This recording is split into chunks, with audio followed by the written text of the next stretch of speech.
করতে যাচ্ছি তাই ভিডিওর মোড় পুরোপুরি ঘুরিয়ে দেবে। ওরে বাবা, কি একটা হচ্ছে গাড়ি তুমি আসছে। কি দেখতে পাচ্ছো? ওটা জিমি? যাক বাঁচা গেল। আমি হর্ন দিলেই ব্যাগটা ছুঁড়ে দেবে। ও জোরেই গাড়ি চালাচ্ছে, আমার তো খুব ভয় লাগছে। Delivery, special delivery. যাও যাও, জলদি যাও। আরে জিমি এসে গেছে। এবার প্রফেশনালদের কিছু দেওয়া যাক।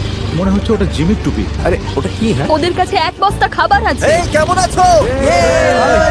আরে জিমি, এবার দেখা যাবে ওরা কি টিম হিসেবে একজোট থাকতে পারে নাকি এটা ওদের একে অপরের থেকে আলাদা করে ওটাতে দেয়। কি লেখা আছে? ঠিক আছে, দুই দলের কাছেই 50 ক্যান করে খাবার আছে। আগামী 72 ঘন্টার মধ্যে যে দল সবচেয়ে বেশি না খোলা ক্যান ফেরত দিতে পারবে তারা পুরস্কার যদি দুই পাবে, দলের কিন্তু মধ্যে খেলাটা টাই তাই হলে হয়, কেউ কিছুই পাবে না। কোনো দলই জিতবে না। আমার মতে আমাদের সব খেয়ে ফেলা উচিত। কিন্তু আসল কথা হলো ওরা ভাববে আমরা ক্ষুধার্ত বলে খাবারের ক্যানগুলো খুলে আমরা ফেলবো। এগুলো মাটির নিচে পুঁতে রাখতে পারি। হ্যাঁ চলো সব পুঁতে ফেলি।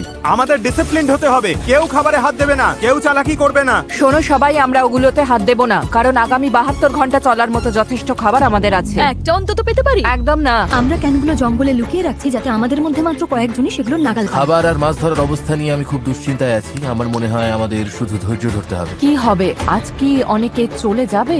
যদি তারা জানতে পারে যে আমরা ক্যানগুলো খুলবো না, তাহলে অবশ্যই যাবে।